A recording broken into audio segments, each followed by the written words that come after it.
Hébreux a dit. C'est fait peur.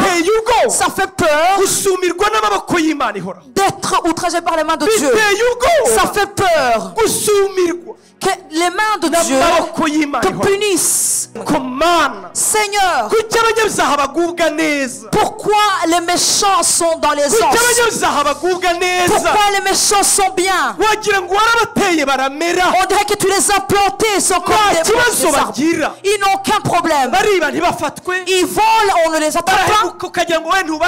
Ils changent, mais tu ne les vois pas. Et Asaph a dit, il a manqué juste une petite chose. Et que mes pas qui vont dans les ténèbres. Parce que je pensais que l'obéissance de Dieu ne m'a rien servi. Parce que ceux qui ne le craignent pas n'ont eu aucun. Il a dit, tu fais cela et je me tais. Et tu penses que je suis ton semblable. Mais un jour, je les amènerai tous devant tes yeux. Comme ils vont se suivre. Parmi les choses que Dieu ne se passe pas faire, c'est de punir ceux qui l'ont attristé. Pourquoi? Il a la confiance en lui. Dans sa main, la main de Dieu, il y a une coupe. Les méchants, que tu le veux ou pas, ils vont boire jusqu'à la lie. Cette coupe de la colère de Dieu, personne sur la terre, personne sans aucune exception, parce qu'il y avait ceux qui l'ont cru. Tous ceux qui ont cru, il a bu cette coupe à leur place. Il a bu cette colère. Dieu ne les condamne plus. Dieu ne se fâche pas contre eux.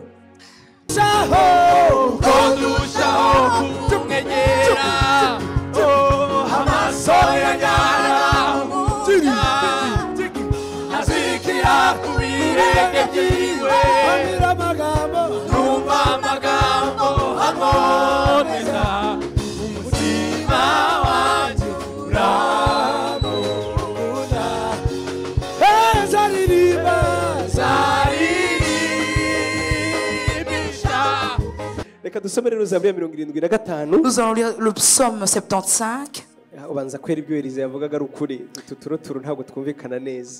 Les retours, on les entend pas bien. Mais là, on entendait bien.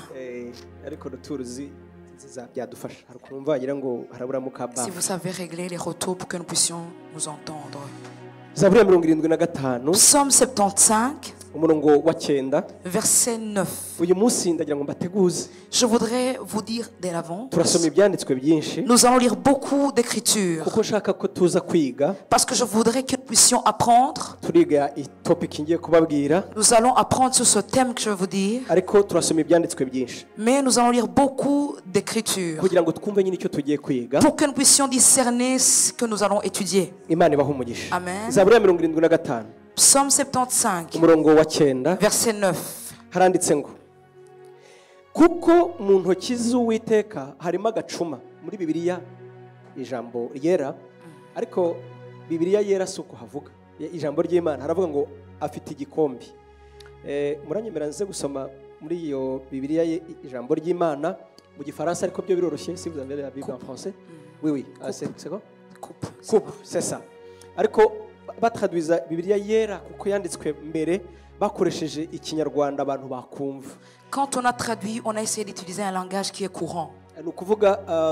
Urabona mu gihe cyacu, ndavuga mu gihe bandikaga Bibiliya kera. Dans le temps où on a écrit la Bible, iyi coupe bavuga mu gifaransa, cette coupe qu'on parle en français, cyangwa igikombe, ou la coupe igikombe nicyo abami bakoreshaga banywa, cyari cya gikombe cy'icyubahiro bimwe bakoresha ibwami biri doré. C'était les coupes dorées que les rois utilisaient à l'époque. Hanyuma rero bagerageza gushyira mu kinyarwanda, et quand on a essayé de traduire en bagerageza gukoresha imvugo abantu bakumva. Ils ont essayé d'utiliser un langage qui est courant. Bagereranya cya gikombe n'agacuma. Ils ont comparé cette coupe à une cruche, petite cruche bakoreshaga nyine banywa inzoga qu'on utilisait pour boire la bière. Kuko akenshi bo iyo banywaga vin, parce que quand on buvait du vin, on utilisait ces coupes. Vous vous souvenez, chez nous au Rwanda, quand on boit l'alcool, ou au Burundi, on utilise des cruches. umukuza. C'est des cruches, des petites cruches. urumva rero ngiye ndi miritulanga urumva reka rero dusome rero Nous allons lire. haranditse ngo kuko mu ntoki z'Uwiteka hariho agacuma ubwo mwibuke harimo igikombe kirimo vino ibira kuzuye vino ivanze n'ibiryoshya arayisuka ni ukuri abanyabyaha bo mu isi baziranguza itende ryayo. Psaume 75, verset 9, lisons au nom de Jésus. Il y a dans la main de l'Éternel une coupe où fermente un vin plein de mélange et il en verse. Tous les méchants de la terre sucent, boivent jusqu'à lui. Mu gifaransa mu kinyarwanda Bibiliya ijambo ry'Imana tari version Bibiliya yera version Bibiliya ijambo ry'Imana haranditse ngo uhoraho afite igikombe mu ntoki cyuzuye inzoga y'umubira ariyo burakari bwe ayisukira abagome bose bo kwisi barayinywa bakayiranguza. Reka dusome rero muri Yesaya nababwiye ko dusoma ibyanditswe byinshi kugira ngo tuze kumenya neza 51 Yesaya 51 Ésaïe 51 Yesaya 51 Ésaïe 51 umurongo wa 17 verset 17 turasimbuka no 22 et nous allons lire aussi le 22e haranditse verset. ngo kanguka byuka uhagarare Yerusalemu Uwiteka yashomeje ku gikombe cy'umujinya we unyoye igikombe cy'ibidandabiranya urakiranguza unyoye igikombe cy'ibidandabiranya urakiranguza. Reka nongere subiremo kanguka byuka uhagarare Yerusalemu Uwiteka yashomesheje ku gikombe cy'umujinya we unyoye igikombe cy'ibidandabiranya urakiranguza. 22 umva ibyo Uwiteka umwami wawe kandi Imana yawe iburana urubanza rw'abantu bayo iti dore nkwatsi igikombe cy'ibidandabiranya ari cyo gikombe cy'umujinya wanjye wari ufite mu ntoki ntuzongera kukinywaho ukundi. Amen. Amen. Ésaïe 51, 17. Réveille-toi, lève-toi Jérusalem, qui a bu de la main de l'Éternel la coupe de sa colère, qui a bu, sucé jusqu'à la lie, la coupe d'étourdissement. 22. Ainsi parle ton Seigneur, l'Éternel ton Dieu, qui défend son peuple. Voici, je prends de ta main la coupe d'étourdissement. La coupe de ma colère, tu ne la boiras plus. Amen. Continuons, je vous ai dit d'avance que nous allons lire beaucoup d'écritures saintes. Néhémie, Jérémie, Jérémie 49, verset 12. Jérémie, c'est après Ésaïe. Chapitre 49, verset 12. Kuko Uwiteka avuga ngo dore abatari bakwiriye kunywera kuri icyo gikombe nukuri bazakinyweraho mbese harya ni wowe wagenda udahanwe ntuzagenda udahanwe ahubwo uzakinyweraho nukuri. Iki kinyagwa ni kibi. Jérémie 49, verset 12. Car ainsi parle l'Éternel, voici ceux qui ne devaient pas boire la coupe la boiront. Et toi, tu resterais impuni. Tu ne resteras pas impuni, tu la boiras. Nous allons dans Habakkuk, chapitre 2. Habakkuk, chapitre 2. Nous allons commencer par Abdias. Chapitre 2. Je sais qu'il y en a certains qui se sont arrêtés là où ils ne savent pas qu'il y a Abdias dans la Bible. Ils vont se demander d'où ce pasteur vient de tirer ces passages. Est-ce qu'Abdias est dans la Bible vraiment?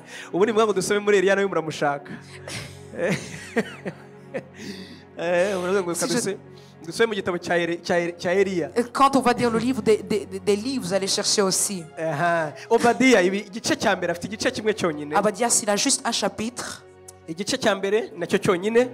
Premier chapitre. Verset 16, lisons au nom de Jésus. Car comme vous avez bu sur ma montagne sainte, ainsi toutes les nations boiront sans cesse, elles boiront et l'avaleront, et elles seront comme si elles n'avaient jamais été. Amen. wabyumvise ngo uko mwanywereye ku musozi wanjye wera niko abanyamahanga bose bazajya banywa ku gikombe iteka nukuri bazanywa bagotomere kandi bazamera nk'abatigeze kubaho. Mbega iki kinyagwa kiragatsindwa. Cette coupe elle est grave. Hanyuma twatuvuze ngo tusome muri Habakuki dusoreza mu isezerano rya kera. L'Ancien Testament, Habakkuk chapitre 2 verset 16. Verset 16. Haranditse ngo wuzuweho no gukorwa n'isoni mu kigwi cy'icyubahiro nawe unywe umere nk'utakebwe. Igikombe kiri mu kuboko kw'iburyo k'Uwiteka kigiye kuguhindukiriraho kandi isoni ziteye ishozi zizaba ku cyubahiro cyawe. Igikombe kiri mu kuboko kw'iburyo k'Uwiteka kigiye kuguhindukiraho kandi isoni ziteye ishozi zizaba ku cyubahiro cyawe. Amen. Habakkuk chapitre 2 verset 16. Tu seras rassasié de honte plus que de gloire. Bois aussi toi-même et découvre-toi. La coupe de la droite de l'Éternel se tournera vers toi et l'ignominie suivra ta gloire. Amen. Muranyemerera nsome ibi byanditswe gusa tusomye bikeyi muri byinshi nari gusoma. Acceptez que je lise quelques écritures. Iki gikombe nicyo tugiye kuganira. Nous allons parler de cette coupe. Turakiganira mu buryo butatu. Nous allons en parler de 3 manières. Icyigisho cy'uyu munsi. Le thème d'aujourd'hui. Ntihagire ubaza ngo Pastor Senga yabigishije iki. Qu'il n'y ait personne qu'on demande à ce qu'on a enseigné Pastor Senga. Vous allez dire qu'il nous a enseigné la coupe. Nous allons parler de la coupe. Cette coupe a 3 faces. Dans la Bible. C'est parce que j'ai choisi ces saintes écritures. Je voulais vous dire que cette coupe commence dans la Genèse. Cette coupe est dans les écritures de Moïse. Dans la prophétie. On la lit dans Psaume. Nous allons la lire aussi dans Matthieu. Nous allons la lire aussi dans Luc, dans Jean. Et nous allons terminer dans l'Apocalypse. Et si je dis cela, il y a des gens qui vont dire qu'ils vont passer la nuit ici. Ne vous inquiétez pas. Nous allons lire toute la Bible. Nous allons parcourir ensemble toute la Bible. Mais dans quelques minutes, ce que nous allons apprendre, c'est ceci. C'est juste la coupe. La coupe. Psaume nous a dit. Ce sont les Asaph. Ils ont dit dans la main de l'Éternel. Dans ce psaume, on dit que c'est un psaume de jugement. L'Éternel va juger. Dieu va juger le peuple. Et il a parlé de ce jugement. Il a dit le Dieu du ciel. C'est lui, comme les gens pensent que c'est une révélation. Dieu là où il est assis. Il a dans sa main droite une coupe. Et cette coupe est remplie de sa colère. C'est une coupe remplie de sa colère. Quand Dieu a la colère, il la déverse dans cette coupe. Et cette coupe, c'est une coupe qui est remplie de sa colère. Tous ceux qui l'ont attristé, ils remplissent cette coupe de sa colère. Cette coupe a beaucoup de noms. Premier nom, le premier nom qu'on donne à cette coupe, on l'a appelé la coupe de la colère de Dieu. La coupe de la colère de Dieu, c'est la coupe de la colère. Deuxième nom, c'est une coupe de condamnation. Une coupe de condamnation. Tous les gens que Dieu a jugés, dans le langage biblique, dans le langage spirituel, Dieu dit qu'il les fait boire sur sa coupe. C'est ce qu'on a lu. Oh Jérusalem, réveille-toi, réveille-toi. Ne regarde pas tes péchés, parce que l'Éternel va te donner ce qui est avec ce que tu as accompli. Voici le langage biblique. Il n'a pas dit qu'il va donner des abominations. Mais je vais te faire boire sur la coupe. Imaginez-vous dans ce langage spirituel. Dieu, comme il dit, je vais te faire boire sur cette coupe. Comment les gens peuvent boire sur cette coupe?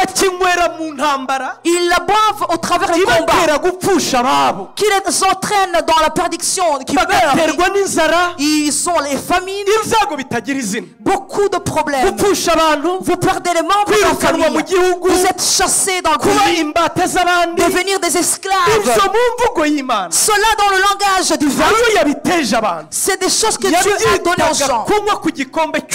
C'est-à-dire que c'est boire sur la coupe de la colère de Dieu. C'est une coupe qui est dans la main de Dieu. Que Dieu soit loué. Que Dieu soit loué. Quand les Azaph ont été dans l'esprit, ils ont regardé dans l'esprit. Au moment où ils ont dit, Seigneur, toi qui juges comme il faut, manifeste ta droiture. Et à un moment, ils ont dit, on a vu dans la main de Dieu, on a vu dans sa main une coupe. Cette coupe, c'est une coupe de la colère. Les méchants vont boire sur cette coupe. Les gens qui habitent ici en Belgique, vous ne pouvez pas comprendre.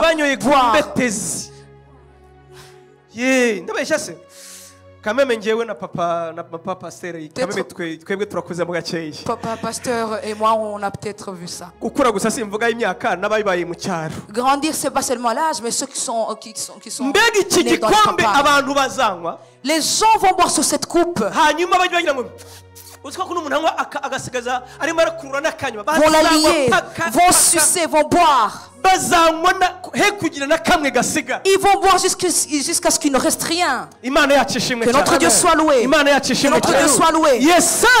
Esaïe et Jérémie surtout. Chapitre 12. Et dans Psaume 73, ceux qui aiment lire la Bible, ceux qui aiment la parole de Dieu, vous allez lire ces paroles. Chapitre 73, Psaume et Jérémie 12.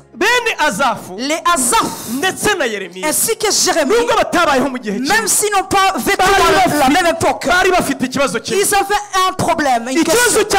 Et voici leur problème. Seigneur, pourquoi les méchants sont dans les anges?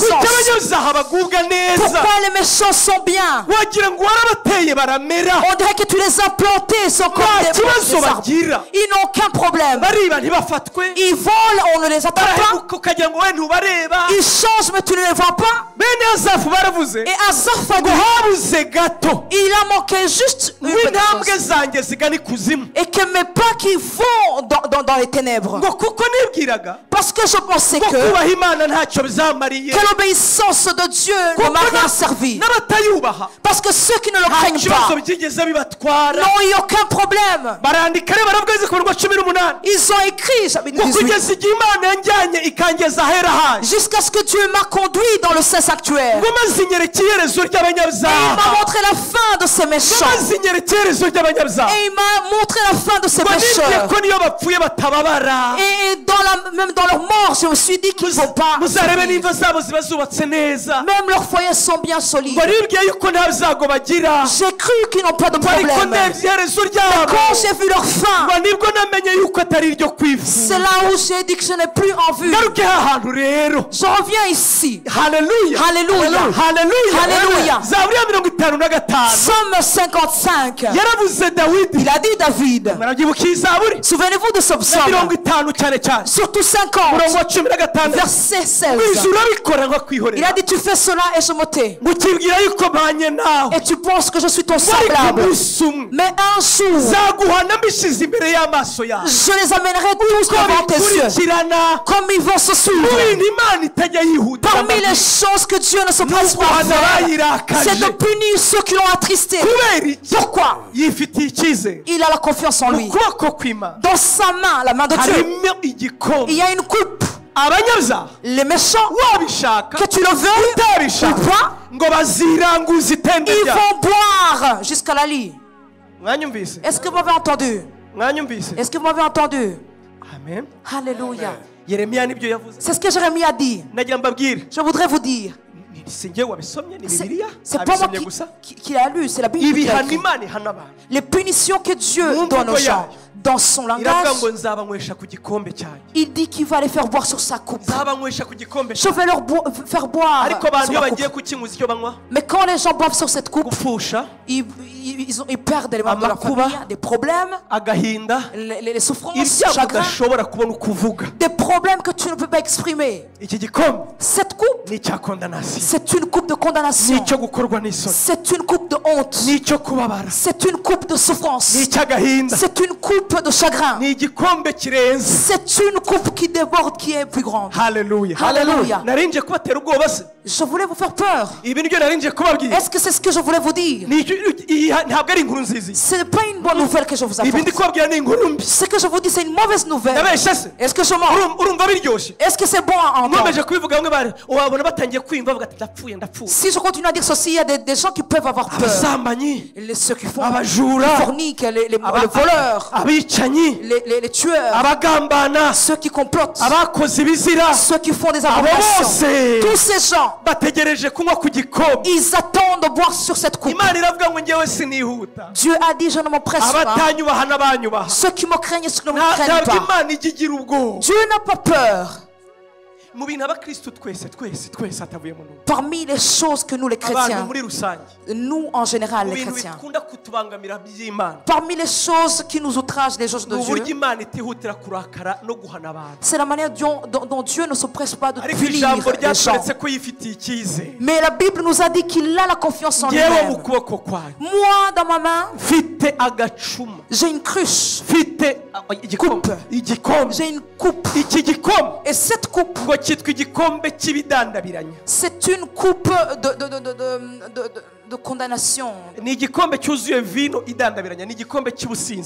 Enivrement. C'est une coupe d'enivrement. Voici ce que les gens sont ivres. Ivres de la colère de Dieu. Voici la colère de Dieu. Pensez à la colère de Dieu. L'écrivain d'Hébreux s'est fait peur. Ça fait peur d'être outragé par les mains de Dieu. Ça fait peur que les mains de Dieu te punissent. Alléluia. Alléluia. Je voudrais vous annoncer cette coupe. Cette coupe de la colère de Dieu. Personne sur la terre, personne sans aucune exception, pourra échapper à cette coupe. Écoutez-moi bien. Personne sur la terre, tôt ou tard, cette coupe, personne ne mérite pas de ne pas la boire.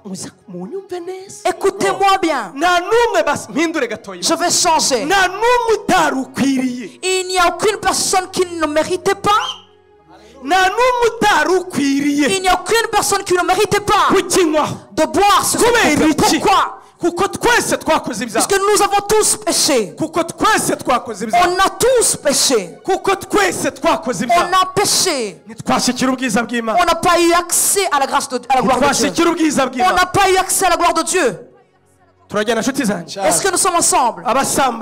Les débauches, les tueurs, ceux qui ont haï les autres, ceux qui ont menti, ceux qui ont eu de l'argent volé, ceux qui ont mangé l'argent des orphelins, ceux qui ont outragé leurs femmes, ceux qui ont dépouillé leurs enfants. On ne peut pas compter ces péchés. Qui parmi vous qui n'a pas entendu? Qui parmi vous ne s'est pas entendu dans ces péchés? Nous méritons de boire sur cette coupe. twese twari dukwiye kukinywera. Nous méritons tous de boire Twese cette dukwiriye coupe. kukinywera. Nous méritons tous de Kandi boire cette tuvugishije coupe. ukuri. En réalité, Yabivuze neza Elize. il a bien dit, Élisée, Imitima yacu ari yitonze. nos cœurs. Imana ivuze ngo nimuze mu kinywereho. Si Dieu pouvait nous dire de venir boire, Nagira mbamenyeshe ko senga ari nge watonda ku mwanya wawe. je voulais vous dire que je serais la première personne pour Nabwira boire. Imana ngo nubwo bibabaje. Je dirais, Seigneur, même si ça Nubwo fait mal, mbitinya. même si j'ai peur, Ariko ntabwo ndenganije. tu ne m'as pas amené par force. Actually, je suis pas. Non, je suis pas victime. Je ne suis pas victime. Je suis pas victime. Je ne suis pas victime. Je mérite d'être ça. Ndabikwiriye. Mwiriye koko kunywera kuri iki. Je mérite de boire sous cette Ntabwo coupe. ndenganye. Je ne suis pas victime. Ntabwo ndenganye pe. Tu ne m'as pas victime. Ubusambanyi bwanjye bukwiye kunyicisha. Je mérite de mourir à cause de ma débauche. Ubugome bwanjye bukwiye kunyicisha. Ma manière d'être mérite Nubwo uyu d'être mujinya tuée. uteye ubwoba. Cette Ariko colère, nubwo iki gikombe n'umujinya biteye ubwoba. même si cette colère et cette coupe nous causent la peur, Ariko nkwiriye kukinywera. mais je mérite de boire sous cette Nkwiriye coupe. kukinywera. Je mérite de boire sous cette Abatonda coupe. nkanjye ni bande. Ceux qui seront comme moi, les Abatonda nkanjye ni bande. ceux qui peuvent avancer comme moi. Twese twatonda. Est-ce qu'on peut tous aller? Nubwo biteye ubwoba twatonda. Même si ça fait peur, est-ce qu'on peut y Ariko umva aller? inkuru nziza Mais voici muzaniye. une bonne nouvelle. Umva inkuru nziza Voici muzaniye. une bonne nouvelle que je t'apporte. Iki gikombe Cette coupe, icyo Yesu yanyweyeho. c'est cette coupe que Jésus a Icyo bu. Yesu C'est yanyweyeho. cette coupe que Jésus a bu. Nibuke Yesu ajya gupfa. Souvenez-vous quand Jésus allait Yagiye mourir. ngo ku gashamba Il k'Igetsemani. est parti dans la forêt de Ngo yari Gethsemane. ajyanywe no gusengera ikintu kimwe. Il était parti prier pour une seule Babwira chose. Imana ngo ndakwinginze. Il a dit, Seigneur, je te supplie. Mana ndakwinginze. Seigneur, je te supplie. Niba bishoboka. Si c'est possible, Iki gikombe que ukindenze. cette coupe passe. Iki gikombe ukindenze. Que tu puisses me faire passer Iryo cette coupe. sengesho Et cette prière, yarisengeraga kubera umubiri. il a prié parce que la chair Kubera souffrait. umubiri. Il Ngo souffrait. akivuga ayo Et magambo. quand il a dit ces paroles, Umutima ugamugarukamo. et son cœur revenait, Arangije ngo reka da.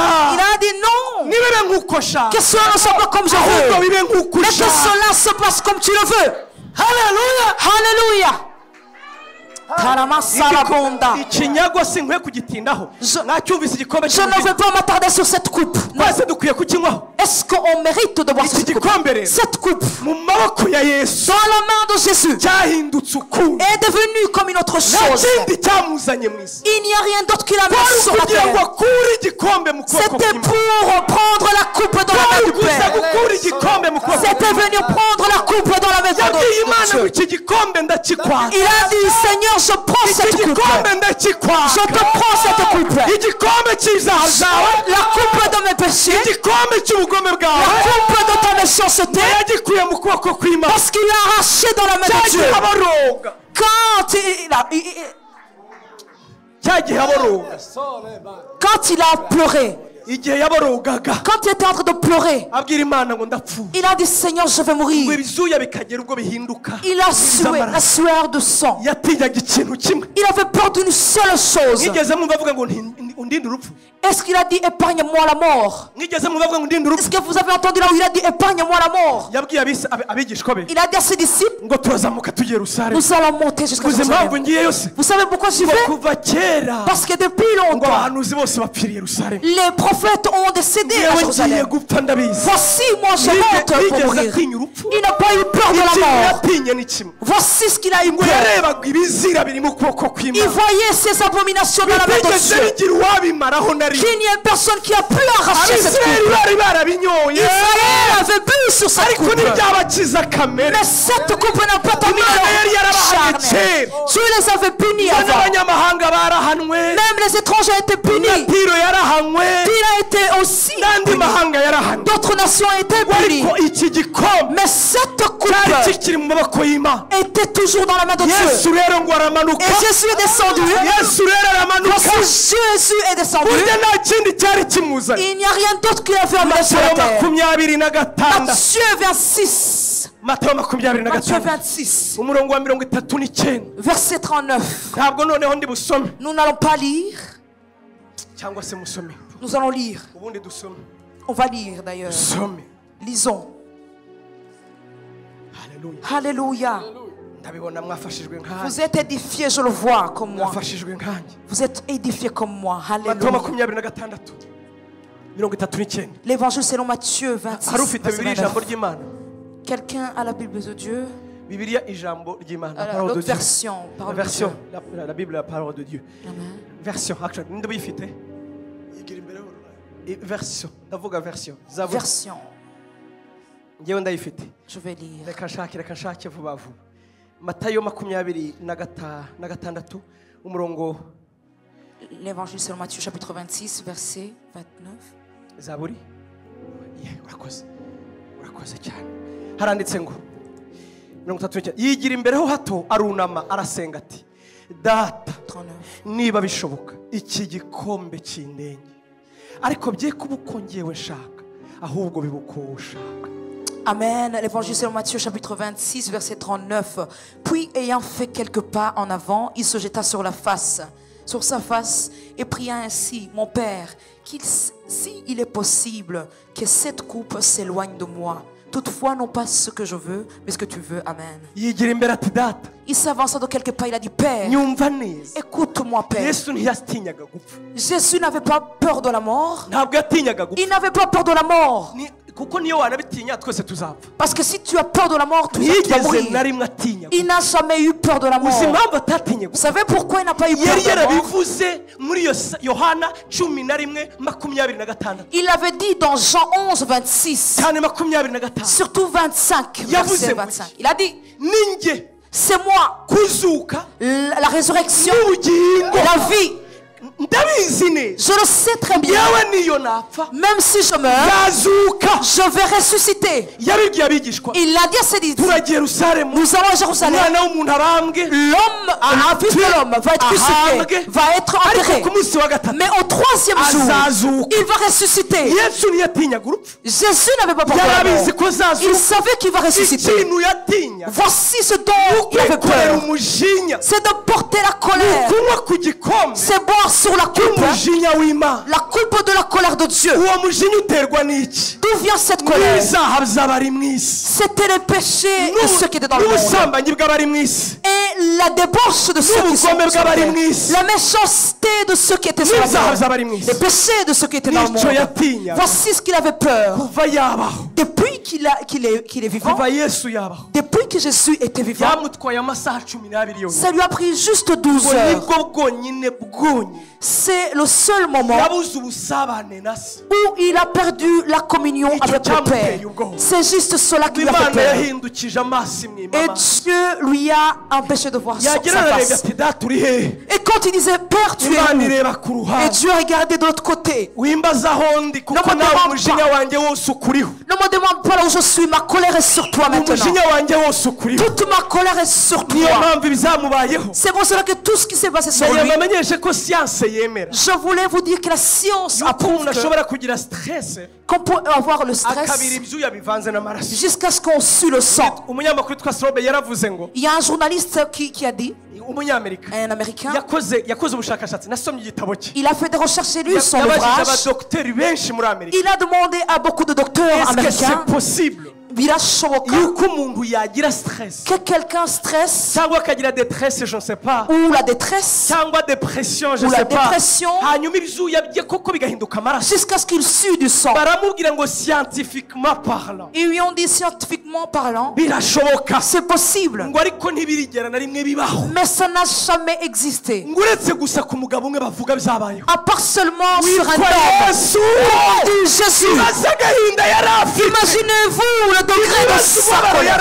Imaginez-vous le degré de sa souffrance. Ce n'est pas parce qu'il avait peur de la mort. Ce n'est pas parce qu'il avait peur des fouets. Il avait peur de boire sur tes abominations. Il avait peur de boire sur tes péchés.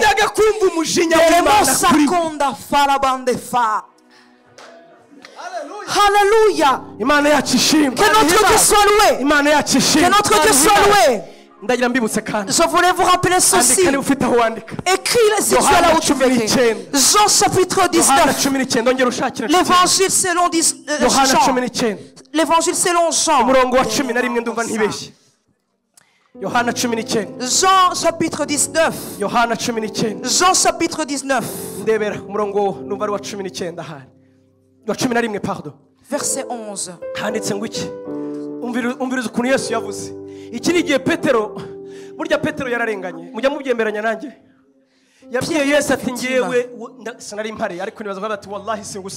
a dit, Jésus, je ne veux pas te laisser. Peut-être il a juré. Il a dit, je te jure, je ne te laisserai pas. Et Jésus l'a regardé. Il a dit, tu ne sais pas ce que je vais souffrir. Tu es en train de prendre sur toi. Même dans la mort, moi j'irai avec toi. Et Pierre, il a honoré sa parole.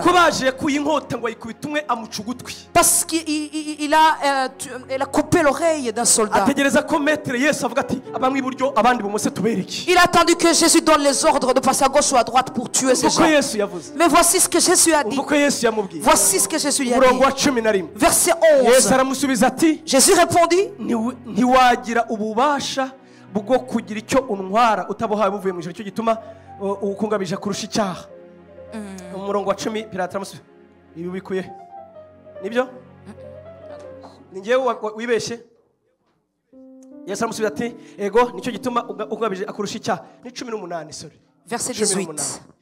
18 munyemerere ni ngewe wibeshye. 18 umurongo wa 11 handitse ngo iki? 18:11.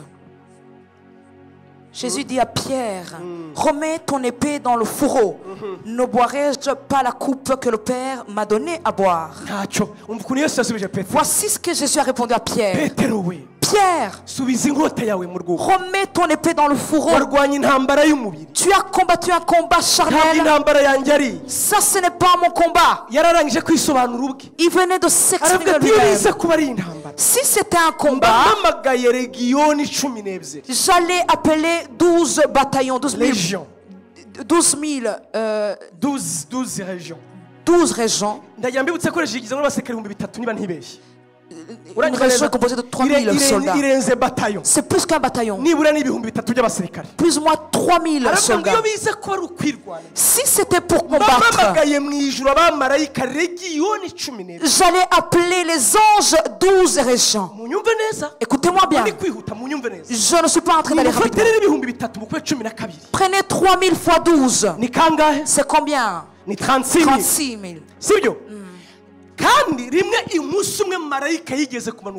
Un jour, un ange est descendu seul. Le temps du roi Sennacherib, il avait 185 000 soldats. C'est une histoire que nous avons dans 2 Rois, chapitre 20. Quand Josaphat a imploré le Seigneur, parce que Sennacherib,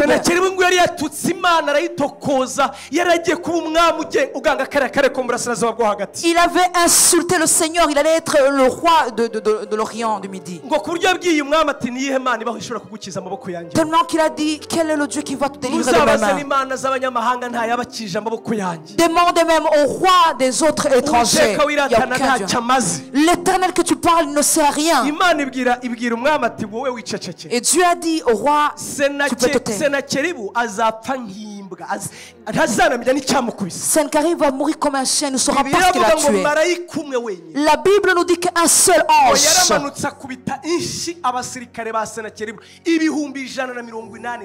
il a fouetté, il a giflé ces 187 000 soldats. Ils sont décédés un seul jour. 185 000. Imaginez-vous aussi. 36 000 les gens s'ils allaient descendre, venant secourir leur patron. Même les herbes n'allaient pas résister. Jésus a dit, ce n'est pas un combat. Moi c'est la coupe. Je voudrais boire sur cette coupe que le Père m'a donnée. Quelle coupe? La coupe de la colère de Dieu. La coupe de la condamnation. La coupe de mourir. Voici une bonne nouvelle que j'ai. Quand Jésus est mort, quand Jésus a été victime, quand Jésus l'a déchiré, il était en train de boire la coupe. Il buvait sur la coupe. Il était en train de boire sur la coupe. C'est pour cela que je le dis haut et fort. Je ne serai jamais jugé à perpétuité. C'est pour cela que je dis, moi Senga, j'irai au ciel. Voici ce que je veux dire. lui, si tu as cru en lui, je sais, nous allons vivre avec lui. Parce qu'il a bu sur cette coupe. Ceux qui l'ont cru, tous ceux qui l'ont cru,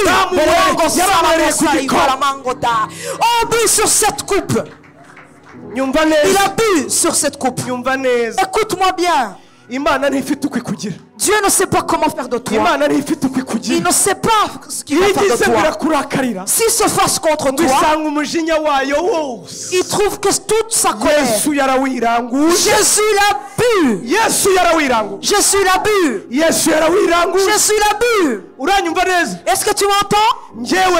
Moi et toi. Est-ce que tu as cru?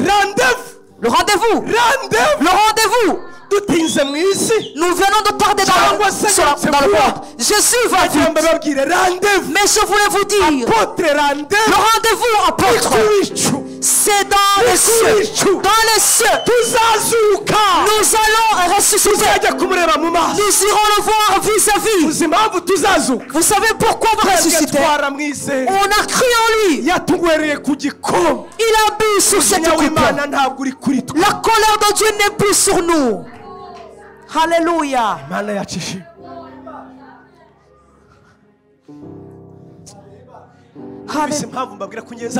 Vous avez entendu pourquoi je vous dis que j'irai au ciel?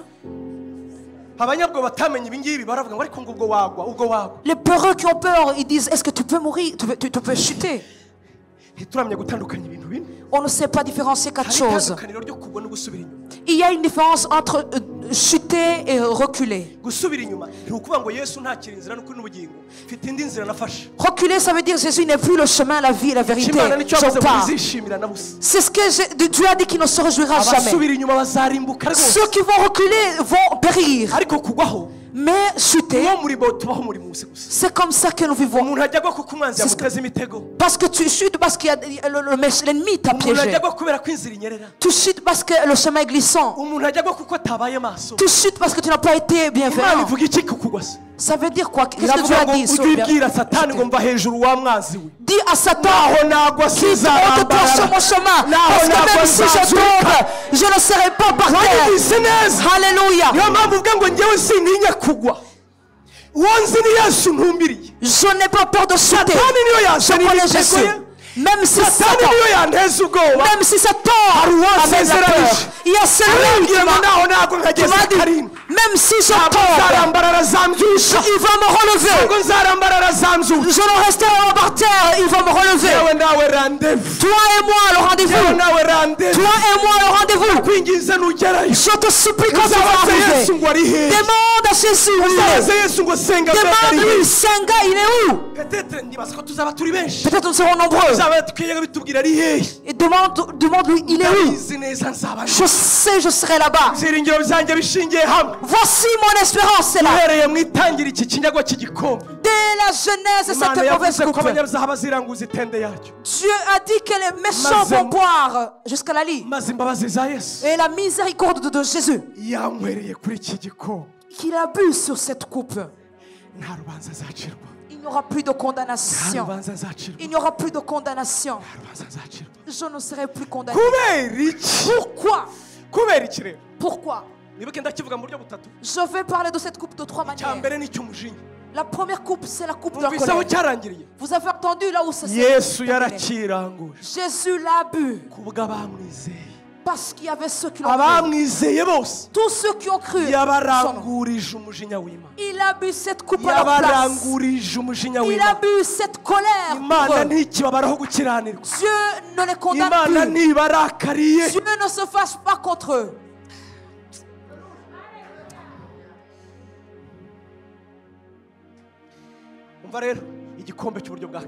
Deuxième coupe. Deuxième coupe. Lisons. Matthieu.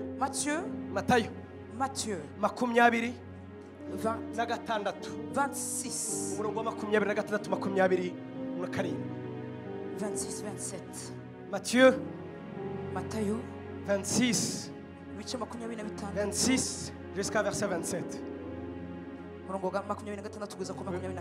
pouvez lire en français. Amen. Pendant qu'il mangeait, Jésus prit du pain et après avoir rendu grâce, il le rompit et le donna aux disciples en disant: prenez, mangez, ceci est mon corps. Il prit ensuite une coupe et après avoir rendu grâce, il la leur donna en disant, buvez-en tous. Amen. Car ceci est mon sang, le sang de l'alliance, qui est répandu pour plusieurs pour la rémission des péchés. Amen. umviriza Bibiliya bakirya Yesu yenda umutsima arawishimira arawumanyagura aho abigishwa be arababwira ati ni mwende murye uyu ni umubiri wanjye yenda igikombe aragishimira arakibaha arababwira ati ni munywere kuri iki mwese kuko aya ari amaraso yanjye y'isezerano rishya ava ku bwa benshi ngo bababarirwe pour la rémission des péchés. Voici la deuxième sorte de coupe. Au moment où Jésus se demandait comment il va boire cette coupe, au moment où il avait la souffrance, au moment où son cœur n'était pas tranquille, au moment où il avait la sueur de sang, il a dit voici une première chose que je dois faire. Il a appelé ses disciples. Il leur a dit préparez-moi une Pâque spéciale. Dans Luc 22, 14, 15, il a dit à ses disciples, cette envie que j'ai eue, j'ai eu un désir de partager cette Pâque avant que je sois dans la souffrance. Connaître les choses de Dieu, c'est bien. Je ne sais pas comment vous le dire. Voici le problème. Il y a un qui engendre un autre. Un qui engendre un autre. Il y a un qui doit être rempli par l'autre. Et cela nous amène dans le retard. Sans vous dire ceci, ça ne serait pas bien. Ce n'était pas la première fois que Jésus prenait la Pâque. Souvenez-vous, à 12 ans, il est parti dans les fêtes à Jérusalem. Ils allaient partager la Pâque. Ce n'était pas la première fois. Il a mangé beaucoup de Pâques. Et il leur a dit, aux disciples, vous ne le savez pas, le désir. J'ai eu le désir. Jésus n'a pas de désir. Écoutez-moi bien. C'est parce que vous ne savez pas. J'ai eu la nostalgie. J'avais la nostalgie. J'attendais impatiemment ce jour. J'avais la nostalgie. Cette Pâque, j'ai souhaité le partager avec vous. J'ai voulu le partager avec vous. Il parlait à qui? À ses disciples. Ses disciples. J'ai eu le désir de partager avec vous la Pâque avant que je sois crucifié. Parce que cette Pâque n'est pas comme les autres. Les autres sont des rituels, mais cette Pâque n'est pas ordinaire. Pourquoi elle est spéciale? Il a pris la coupe. Il a pris la coupe. Il a dit voici la coupe. Les disciples ne savaient pas ce que ça voulait dire. Ils ne comprenaient pas ce que ça voulait dire. Ils pensaient qu'ils allaient boire. Mais lui, il savait ce qu'il allait faire. Il leur a dit maintenant, pour que quelqu'un ne puisse pas boire sur la coupe des péchés, pour pas boire sur la coupe de la colère, voici une coupe que tu dois boire. Tu dois boire sur la coupe de la miséricorde. Alléluia. La coupe de mon sang. La coupe de croire à mon amour. Tu dois boire sur cette coupe. Parce que tous ceux qui ont bu sur cette coupe ont la vie éternelle. Ont la vie éternelle. Alléluia. Ces disciples de Jésus, ils représentaient nous les disciples de Jésus. C'est écrit où? Jean 17. Jésus a dit je prie pour cela. Mais ce n'est pas cela seulement. Et ceux qui sont comme eux, qui vont me croire à travers cette parole. Ceux qui ne sont pas encore là, je parle de tes petits enfants. Tu as 15 ans. cyangwa se n'abazaza mu gisekuru cya 15 ou nyuma ceux yaho qui viendront à la 15e génération, bazizera Yesu tous ceux qui vont croire en kuko Jésus, bumvise ijambo parce rye qu'ils ont entendu sa parole bakegera igikombe et qu'ils vont prendre sur cette bakavuga ngo coupe. ndabyize Et ils vont dire, je le crois. Yesu warapfuye Jésus, tu es mort. wapfiriye ibyaha Tu es byacu mort pour nos péchés. nanjye nkoye ku maraso Et yawe voici, je vois sur ton sang. nkoye ku maraso Je yawe vois sur cette coupe. ni antidote C'est l'antidote. ni ukugira ngo umujinya w'Imana C'est pour que la colère de Dieu utazafata ne puisse pas s'abattre sur nous. ubundi muzi Pasika kivuga Vous savez ce que ça veut dire la Pâque? mu kinyarwanda muzi icyo Pascal bivuga Vous savez ce que ça veut dire Pâque en Kinyarwanda? kinyarwanda Pascal bivuga iki ni ukunyuraho C'est passé. muzi cyanyuzeho se Vous savez ce qui s'est passé? iki cyanyuze Qu'est-ce qui est passé? ni umumarayika w'umurimbuzi C'est l'ange destructeur. muranyumva neza Alléluia. iyo tuvuze ngo tuje kwizihiza Pâque Quand nous allons fêter tuba la tuvuga Pâque, ngo tuje kwizihiza ko twanyuzweho Alléluia, nous venons urupfu fêter que la rwatunyuzeho mort est passée devant nous. kubera marayika urimbura Parce que l'ange ntabwo ashobora destructeur kwegera ihema ryacu ne peut pas ariyo s'approcher de mitima nos yacu qui est nos cœurs. kubera iki Pourquoi? abisirayeli ngo basize amaraso y'intama Les Israélites ont mis le ngo ariko sang de twebwe l'agneau. twanyoye ku gikombe Mais nous, cy'amaraso nous ya avons Yesu bu sur la coupe du sang de twanyoye ku Jésus. gikombe cy'amaraso ya Yesu On a bu sur la coupe du sang de Jésus. niyo mpamvu Alléluia. ugiye kukubwira inkuru nziza C'est rero pour cela que je vais t'annoncer ceci. gusa abanyabwenge nimumvise aho tugana Est-ce que les sages ont pas tugiye entendu? kwegera kuri cya gikombe Nous allons nous aho approcher de tugiye cette coupe. kongera guhabiriza Alléluia. satani Là où nous allons témoigner tubwira devant Satan. abadayimoni Et nous allons dire devant les démons. tubwira intege nke zacu Nous avons nos faiblesses. tubwira kamere itukoreramo Nous allons dire à ces ngo caractères. nubwo rwose ibi tutabinezerewe En disant même si nous ne nous réjouissons pas pour nubwo nos faiblesses. tukirwana ngo turusheho Même kwezwa si nous combattons pour être saints. ariko nagira nongere mbigusubiremo Mais je satani voulais te le répéter, ntabwo Satan. umujinya w'Imana uri kuri njye La colère de Dieu n'est pas sur kubera iki moi. umujinya w'Imana utari kuri njye Pourquoi la colère de Dieu n'est pas sur umujinya moi? w'Imana wanyuzeho La colère de Dieu est ni passée ikimenyimenyi aya au-dessus. maraso ngiye kunywa Voici même le sang que je vais boire. kwizera ni amaraso Dans la foi, c'est le ariko mu sang. bigaragara ni vino Dans les choses visibles, c'est du mu vin. bigaragara ni jus C'est un jus de raisin. ngiye kunywa ji Je vais boire sur ce jus. ariko mu kwizera kwanjye Mais dans la ni foi, amaraso y'umwana c'est w'Imana le sang de ni l'agneau de amaraso Dieu. y'umwana w'Imana C'est le sang ni amaraso y'umwana de Dieu. w'Imana C'est le sang de l'enfant de yaravuze Dieu. ngo unywa aya ngaya Il a dit celui ngo qui ni boira amaraso sur cette y'isezerano coupe. rishya Alléluia, c'est le sang de la nouvelle alliance. iryo sezerano rishya uko rivuga Voici ce que dit la nouvelle alliance. ntabwo abantu bajya bamenya isezerano rishya Beaucoup de gens ne savent pas la nouvelle riravuga ngo ni alliance. ukubabarirwa ibyaha La Bible nous dit c'est la rémission du péché. bivuga ngo ni ukubabarirwa C'est la ibyaha rémission du péché. icyo gifaransa kirakaryoha C'est c'est pas le pardon du péché Ce n'est pas le pardon du c'est péché, la rémission du c'est péché la rémission du péché. gukurwaho ibyaha C'est la rémission du ni péché. ugukurwaho urubanza rw'ibyaha C'est la rémission du jugement du péché. ni ugukurwaho urubanza rw'ibyaha C'est le péché qui nous a été ôté. ndakwinginze mu mwuka wawe Je te supplie dans ton esprit. iyo tugiye kujya ku igaburo ryera Quand nous allons sur la Sainte hari abantu Seine, bakunda gufashwa kuko bavuze ko yababaye il y a des gens qui aiment être édifiés en disant il a été souffert, bagahita il a babyumvamo ari souffert. gukubitwa Ils sentent que Jésus a été abattu, frappé, natwe fouetté. tukabivuga nyine kugira ngo ubyumve cyane Et nous le disons, on insiste sur ce ton. bamukubise inkoni y'amahwa On l'a frappé, imufata hano le fouet qui était épineux. barakurura Et on a uzi tiré ko avec la bakurura chair. ubyumva ubyiyumvisemo Et quand on tire, tu le sens ati baba toi-même.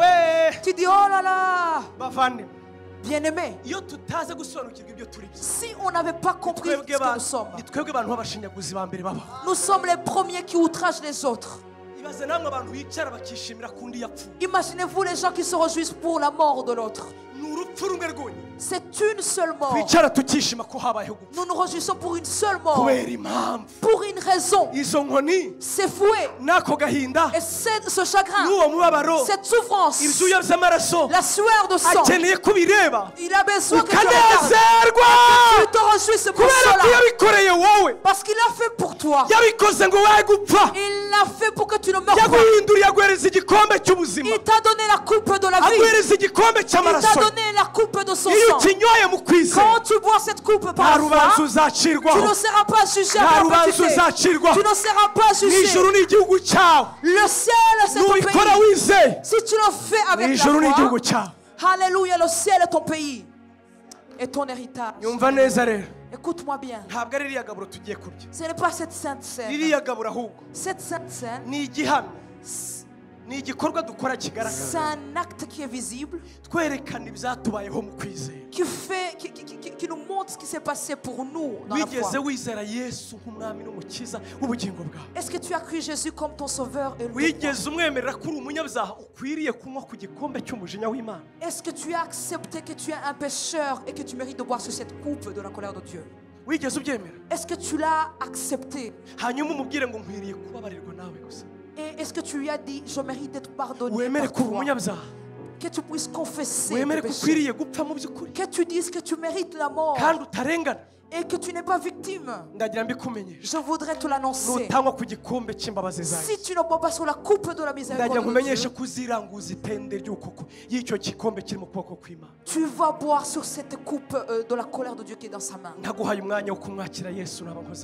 Si je ne te donne pas l'occasion de te repentir, si tu n'as pas encore reçu Jésus, je voudrais que tu écoutes ton cœur. Prête oreille à ton cœur. Je ne te demande pas là où tu pries. Je ne te demande pas là où tu pries. Je ne te demande pas si tu connais ces choses. Peut-être tu as mangé sur la Sainte Seine comme d'autres. Ce n'était pas la première fois qu'ils ont partagé la Pâque. Tu as eu l'Eucharistie. Tu as eu la Sainte Seine. Tu as même eu cette scène ici. Et tu as mangé sur la Sainte Seine. Parce que tu es né dedans. Tu pries chez les chrétiens. Tu as l'habitude. Mais prête oreille à ton cœur. Est-ce que tu as donné ta vie à Jésus? Est-ce que tu as donné ton cœur à Jésus? Même toi qui m'entends sur YouTube, est-ce que tu as donné ta vie à Jésus? C'est un moment de valeur. C'est un moment de valeur sur ta vie. C'est pour cela que tu as ouvert cette vidéo. C'est pour que tu puisses rencontrer cette bonne nouvelle. Je voulais t'annoncer que dans la main de Dieu, il y a une coupe de la miséricorde de Dieu. Et cette coupe représente son sang. Ceux qui croient,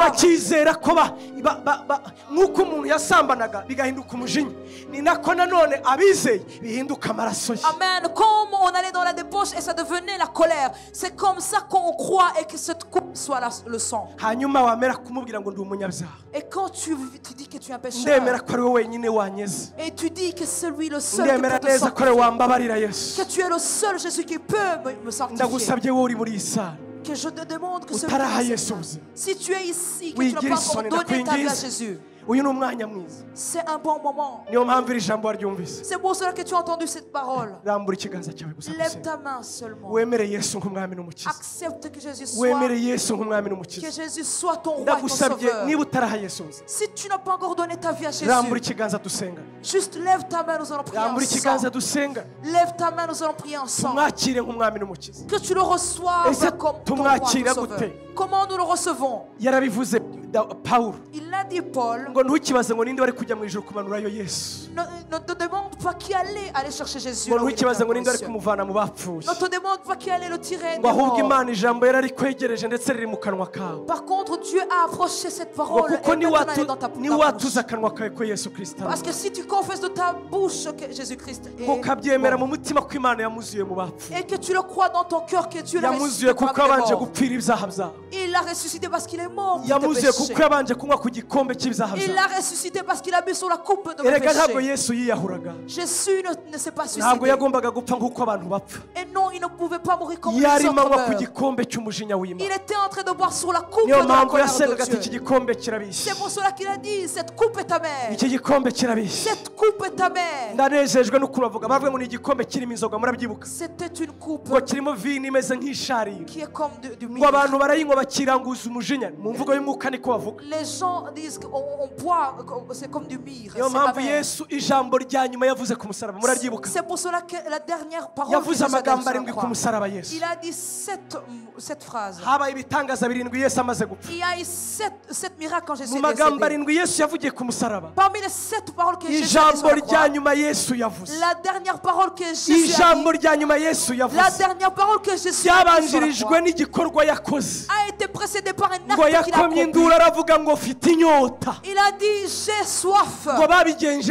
Qu'est-ce qu'on lui a fait? bamuzaniye vino isharira. On lui a donné de vin qui est amer. Bayishyira muri eponge. Mélangé et qui barangije bayibanza kuyimushyira mu bisebe bye. Et on a commencé à mettre sur ses bayivanga n'amaraso ye. On a mélangé avec son sang. barangije barayimusomesha. Et on l'a fait boire. arangije kuyisoma. Et quand il a bu, bakoma induru. il a crié. aravuga ngo tout est accompli. aravuga ngo byose birarangiye. aravuga ngo byose birarangiye. Il a dit tout est accompli. urubanza rw'abari mu isinda rurangije. C'est fini. ibyaha by'abari mu isinda Les birangije. péchés de ceux qui sont dans le monde est fini. ngiye kubigisha ijambo rimwe ryo mu kigiriki. Je vais vous enseigner une parole grecque. iri jambo tout est accompli mu kigiriki. Je vais vous dire en grec. baravuga ngo yaravuze muri tetelestai. tetelestai. Tetelestai. ntibyoroshye. C'est facile. Tetelestai. Tetelestai. twese tetelestai. Tous tetelestai. tetelestai. Tetelestai. tetelestai babivugaga bibaye ibintu bitatu. On disait c'est tetelestai après trois choses. iyo habaga ibintu bitatu nibwo bakoreshaga impamvu uvuze mu kigiriki. La raison pour laquelle je dis en grec. En français c'est tout est accompli. Mu Gifaransa ni byose birarangiye. mu kinyarwanda ari byose birarangiye. Tout est accompli. ariko mu giheburayo En hébreu, ntabwo bakoreshaga iri jambo on n'utilisait pas cette parole ahantu hose. partout. barikoreshaga bakoze ibintu bitatu. On utilisait cette parole quand il y avait trois choses qui se ibintu sont bitatu passées. by'ingenzi. Trois choses. nyumve neza. Voici. iyo umutambyi yarangizaga gutamba igitambo. Quand le sacrificateur donnait l'offrande, murabyuka ko yajyaga ahera afite umugozi. vous savez qu'il avait une corde qui liait son pied pour aller. imana iyo yangaga igitambo rimwe na rimwe nawe yagwiragayo. Quand Dieu n'agréait pas ce sacrifice, iyo il mourait. yarangizaga rero imana yemeye igitambo cye. Quand Dieu avait agréé ce sacrifice, nibwo yavugaga ngo tetelestai. il pouvait dire tetelestai. byatangaje abantu rero. Cela a étonné les kumva gens. yesu akoresheje ijambo ry'abatambyi. Entendre Jésus utiliser aravuga ngo son mot, le tetelestai. sacrificateur, en disant tetelestai. yaravuze ngo imana yemeye igitambo Il a cyawe. dit Dieu a agréé son sacrifice. imana yemeye igitambo Dieu cyawe. a agréé son nta sacrifice. rubanza ruzababaho. Il n'y aura pas de condamnation. erega yari yaravuze ngo yashimye umubiri wanjye. Il a dit, il appréciait mon corps. bwa kabiri bavuga tetelestai. Deuxième fois, pourquoi on disait iyo umuntu tetelestai? yajyaga kwishyura umwenda we. Quand quelqu'un allait payer sa dette, ugiye kwishyura kuri banki. quand tu allais payer ta dette, hanyuma auprès du banque, nkaguhamagara nti wa mwenda wawe nawishyuye. et quand je pouvais t'appeler en disant je vais payer ta bakoreshaga dette, ijambo tetelestai. on disait tetelestai, ibyenda n'umwenda wakuregaga. c'est-à-dire tout ce que tu pawulo as yaravuze mu fait. rwandiko rw'imihango rwaturegaga. Paul il a dit l'acte des ordonnances qui nous condamnait. ibyaha byaturegwaga. Tout ce qu'on nous condamnait. yesu yabwiye imana ngo tetelestai. Jésus a dit à Dieu tetelestai. ndangije kwishyura ibyaha byawe. Il a dit j'ai déjà payé. icya gatatu. Troisième chose, iyo umusirikare yavaga ku rugamba. quand un soldat quittait sa mission, general avuye ku quand rugamba. le général terminait sa mission, arangije kubona intsinzi. et quand il avait la apana victoire, atsinzwe. pas parce qu'il a perdu, iyo yabaga yazanye intsinzi. quand il a porté la victoire, yasangaga umwami akamubwira ngo il venait voir le roi lui dire ça. tetelestai. Tetelestai, intsinzi yacu yarabonetse. notre victoire intsinzi est là. yacu yarabonetse. Notre victoire est là. haguruka tuvuge tetelestai. haguruka tuvuge tetelestai. Levez-vous, nous allons dire tetelestai. nawe unyumva kuri youtube. ndakwingiza vugana nanjye Je tetelestai. te supplie de dire avec moi vugana tetelestai. nanjye tetelestai. Parlons ensemble ibyaha byawe tetelestai. byarababariwe. Les péchés ont été pardonnés. umwenda wawe warishyuwe. Ta dette a été payée. intambara yawe yaratsinzwe. Ton combat a yesu été perdu. yarayirangije. Jésus a tout terminé. Alléluia. Alléluia. hari ibintu nabonye bitajya bihinduka. J'ai vu des choses qui ne changent pas. icya mbere burya ni amateka. La première chose qui ne change pas, c'est l'histoire. abarokore twahimbye ijambo ritabaho. Les chrétiens, on a composé, on a ngo imana créé un mot. yaguhindurira amateka ntahinduka. Dieu a changé mon histoire. L'histoire ne change jamais. amateka irema amashyi. Et il crée une nouvelle histoire. irabize histoire ibambere abaga. Ceux qui ont étudié passé l'histoire peuvent le dire. ntigihinduka na rimwe. Le passé ne change jamais. amateka ntahinduka. L'histoire ne change jamais. wari wareba umupira nko mu kanya bakunda imipira mu kanya Arsenal irakina Manchester murabizi hari. Vous savez qu'Arsenal va jouer avec Manchester. 17h abafana nkanye murabyumvise. À 17h, les femmes. yewe ntaba ntaragera mu rugo singureba. yewe singureba urumva. ariko nagira mbabwire hari igihe ureba umupira ukagera ukareba utamenya uko byagenze ukareba umupira. Des fois tu es là, tu fan, tu es en train de regarder le foot. reka mbe umufana wa Arsenal yego. Voilà, je suis un fan d'Arsenal. ariko ntabwo nyifana. Mais je ne fan pas na Arsenal. Manchester nayo sinyifana. Même Manchester, je ne fan pas. ukagera ukagira umupira. Tu regardes le match. Odega. Oh, il a raté. kandi ibyo ureba byararangiye. C'est un match qui est déjà joué. Mbabwire match yacu yararangiye. Notre match a été joué. Tuzi uko zarangiye. Notre match a été Tuzi terminé. match uko yarangiye. On sait la fin du match. Uzi uko yarangiye. Vous savez comment ça s'est Debanda terminé? apfuye Tipa atsinze. Debanda il est mort. Abatarebye agasobanuye se barabyumva. Abatarebye agasobanuye c'est très difficile. Abakarebye nkanjye ni bande? Debanda arapfa ndabizi. Debanda il est mort. Debanda uzi uwari we? Vous connaissez Debanda? Satani yaratsinze. Satan il est mort. Tipe uzi uwari we? Tipe. Ni Yesu muri wowe. C'est Jésus en toi. Ni Yesu muri njyewe. C'est Jésus en moi. Ibyaha byanjye yarabibabariye. Il a pardonné mes péchés. Igitambo cy'ibyaha bye cyaremewe. Le sacrifice Intambara yanjye a été yaratsinze. créé. Mon combat a été Ngo vaincu. nzamuneshesha ijambo ryo guhana. Je vais lui vaincre grâce à la Kandi parole muneshesha amaraso y'umwana w'intama. Je vais témoigner par le lien du sang de l'agneau de Dieu. Byanditse mu byahishuro 12. C'est écrit dans Apocalypse 12. Iyo 12. 12. Aba Apocalypse 12. Apocalypse 12. Umurongo wa 8 uhereye aho ngaho. Verset 8 Baravuga ngo jusqu'à là. bamuneshesheje Ils l'ont vaincu ijambo ryo guhamya kwabo. par la parole de Ngo leur témoignage bamuneshesha n'amaraso y'umwana w'intama. et avec le sang de l'agneau Twebwe de Dieu. turabizi uko intambara irangiye. Nous savons la fin de ce Ndabizi combat. neza nzajya mu Je ijuru. sais très bien qu'il y aura au ciel. Ndabizi neza nta rubanza Je sais très ruzatsinda. bien il n'y aura pas de Kubera condamnation iyihe sur moi. mpamvu? Pourquoi? Kubera tetelestar. Parce que Tetelestar. Tetelestar. Tetelestar. Tetelestar. Tetelestar. Tetelestar. Tetelestar. Tetelestar. Loma sarabonda la mossa. Umva rero umva ikibabaje. Niba utarigeze umwizera, Si tu ne l'as jamais cru, ndakubwirana umutima wuzuye imbabazi. je te dis avec la miséricorde Nguze de Dieu, umwizere nshuti yanjye. viens croire en lui. Nutamwizera, Si tu ne crois pas en lui, ntabwo nzaba mfite impuhwe. je n'aurai pas la Ubwo compassion. uzabukorwa n'isoni. Quand tu seras dans la honte, Biratangaje kuba nkwingingana imbabazi. c'est étonnant que je te Guhe supplie Yesu avec ubuzima bwawe. miséricorde que tu Wakire puisses me donner ta vie à tetelestai Jésus. nawe. Pour que tu puisses recevoir tes télestai aussi. Kugira ngo abera ari bazuka. Pour qu'au moment où les saints vont ressusciter, Tuzajye kumureba mu maso. nous puissions le regarder face à Tuzagenda face. tudafite isoni. Nous allons le voir sans la honte. Ahubwo twebwe twongeraho akandi. Et nous allons ajouter une Ngo autre tuzaba chose. tujyanye iminyago. Nous irons avec les captifs. Tuyishikirize Yesu. Nous allons les donner à Jésus. Uzi iminyago tuzajyana?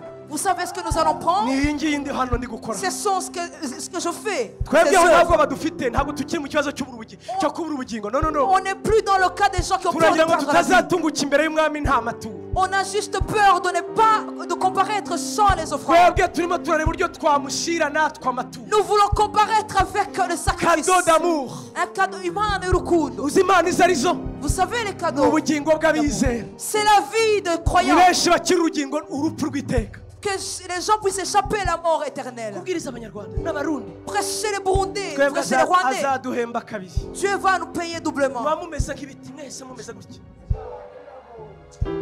Muragoye mana.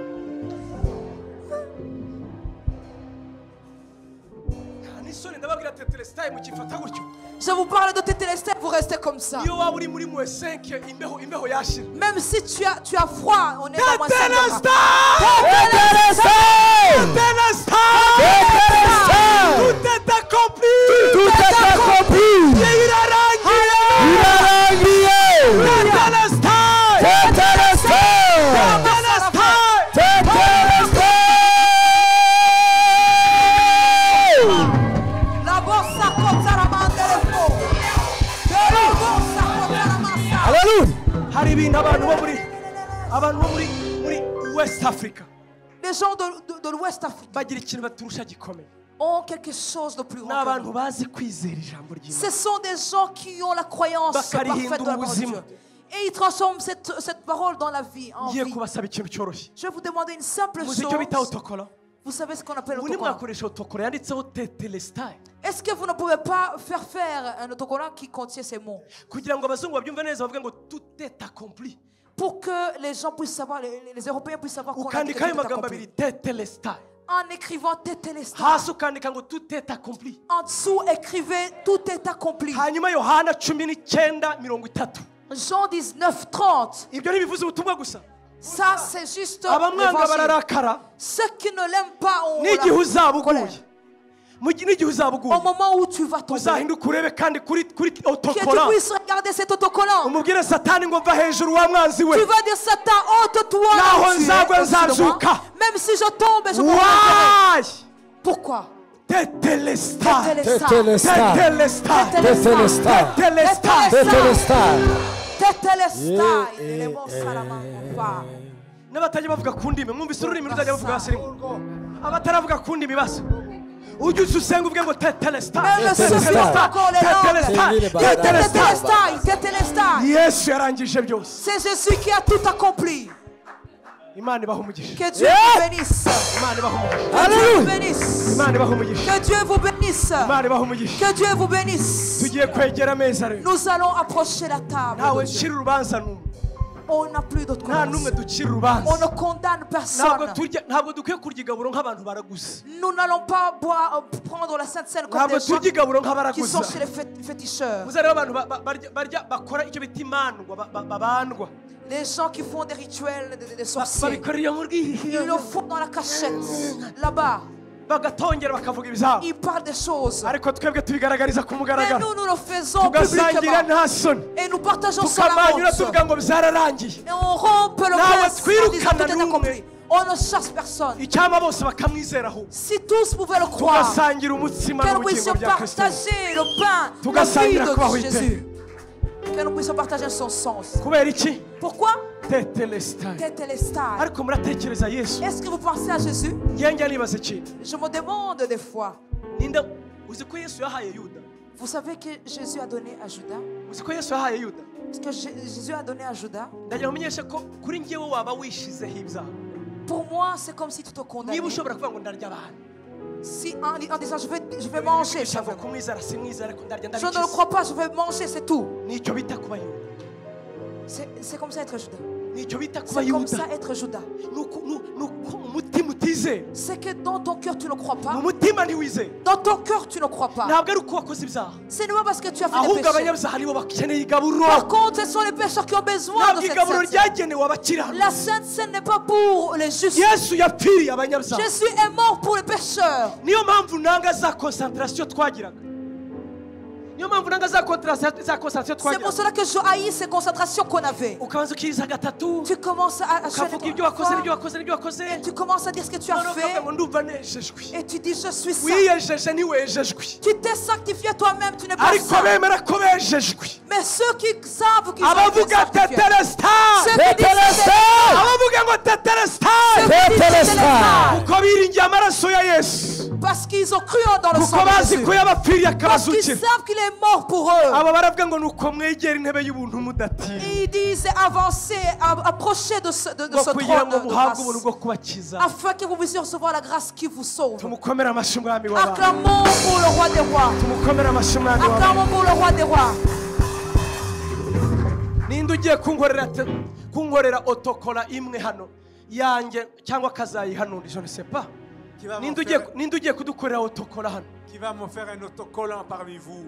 ugiye kudukoresha otokora Qui va faire un autocollant pour tous? reka ngewe ndi umukuya kuyi burayi sinzi aho babikoresha Je ne sais pas où on le fait ici en Europe. Qui peut me le faire? ushobora kudukorera otokora dushyira ku modoka Tu peux nous faire un autocollant, on va coller sur le véhicule. nanjye ndayitwara mu bufaransa Et je prendrai avec en France. tuyishyire ku modoka nibura tutababwira yesu basi babibone bajya bavuga ati kubera icyo bishyizeho Au moins les gens le verront. Et ils te poseront la question pourquoi tu tubabwire l'as ngo fait? twebwe ibyacu byararangiye Et on leur dira tout est accompli pour nta nous. rubanza tuzacirwaho On n'a aucun jugement. nibura wabona hari ukubajije Peut-être quelqu'un peut te poser la ukabona uko question. umubwira tetelestai Et tu dirais Tétélestal. ninde ugiye kudukorera otokora Qui va faire ce travail pour nous? ntabwo ndi kubwiza ndi kubaza Je ubu hari pose abavuga la ati question. Qui va ninde nous ugiye faire? kwitanga dukorere otokora Qui va se donner ebyiri cyangwa eshatu 2 ou 3?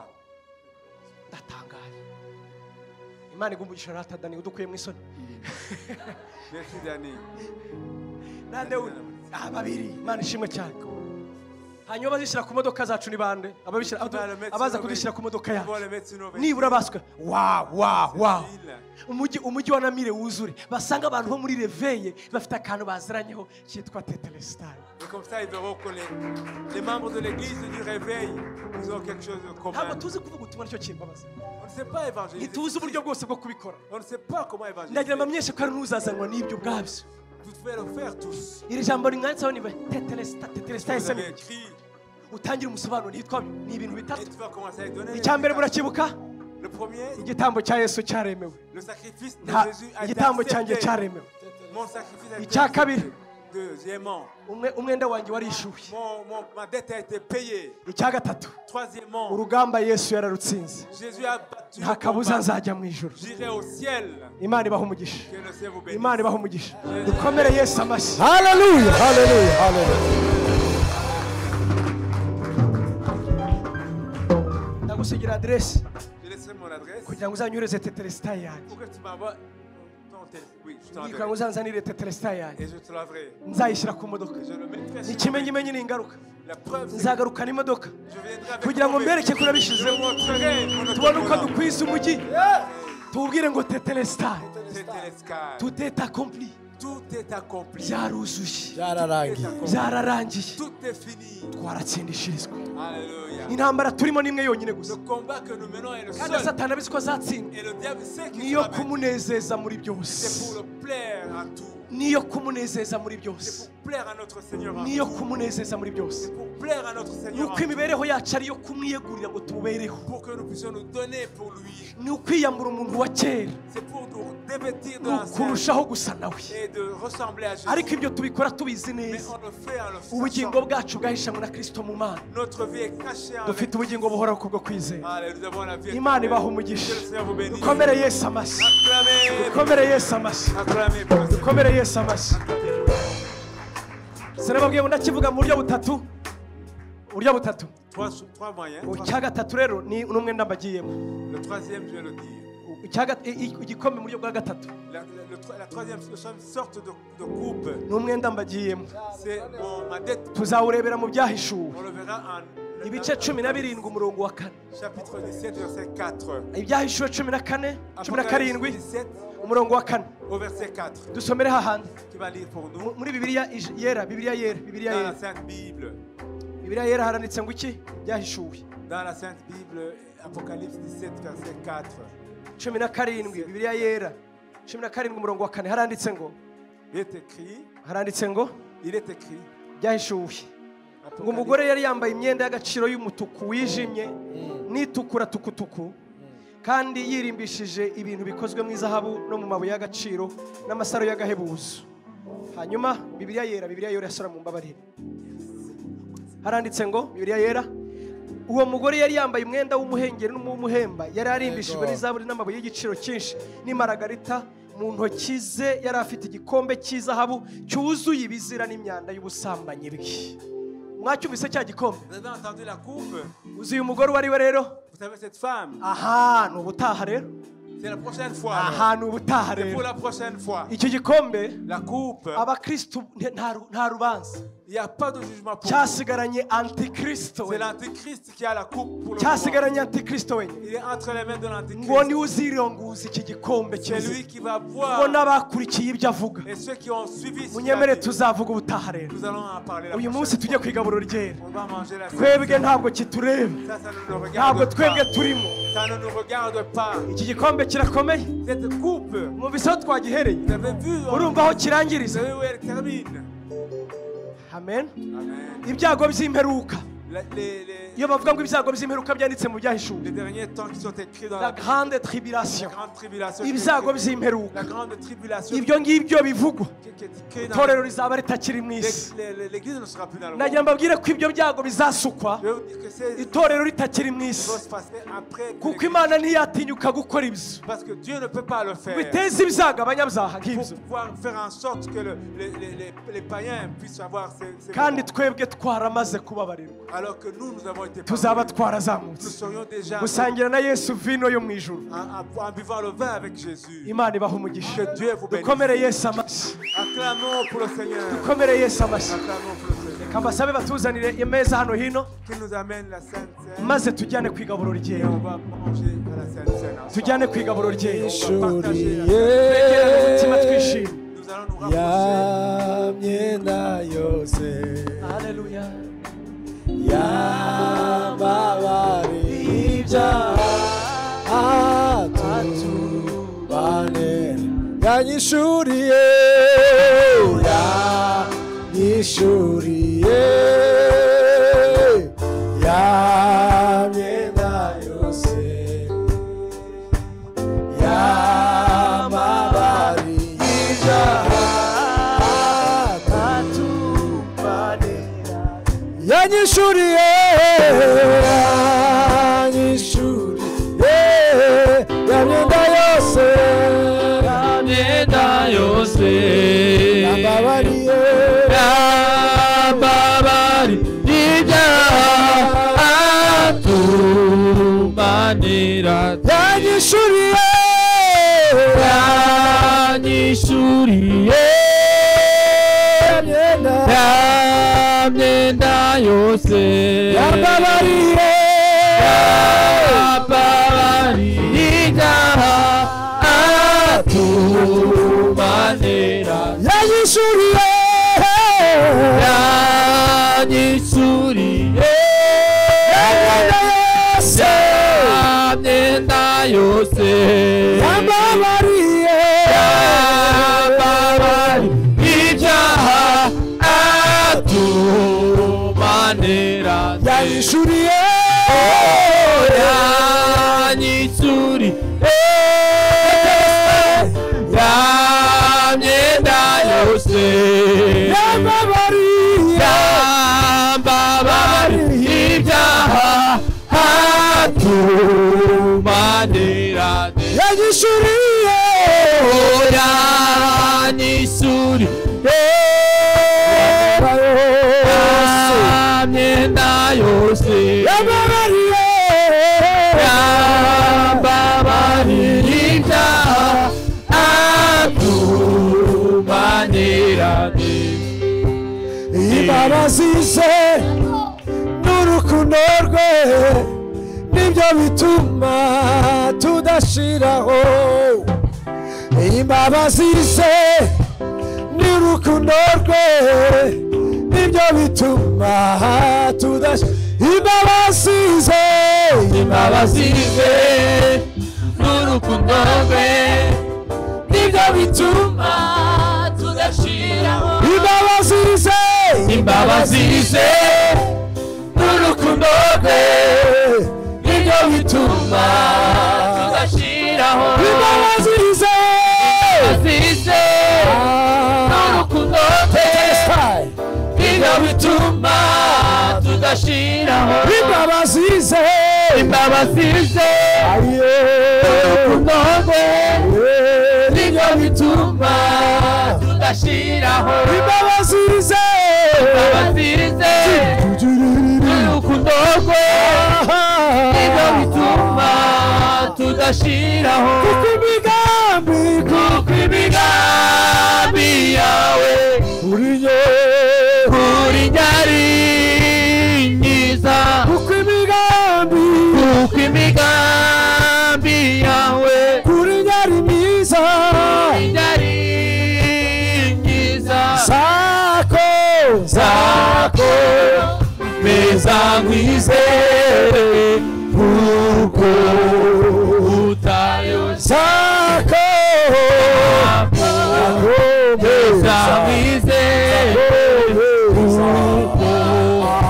utabeshya kuko imigambi yawe kuri njye ari myiza kuko imigambi yawe kuri njye ari myiza kuri njye ari bose zako meza nkwizere kuko utabeshya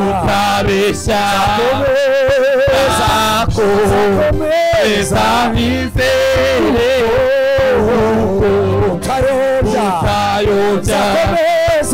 zako zamise utabesha utabesha kuko imigambi yawe kuri yari myiza kuko imigambi yawe kuri yari myiza zako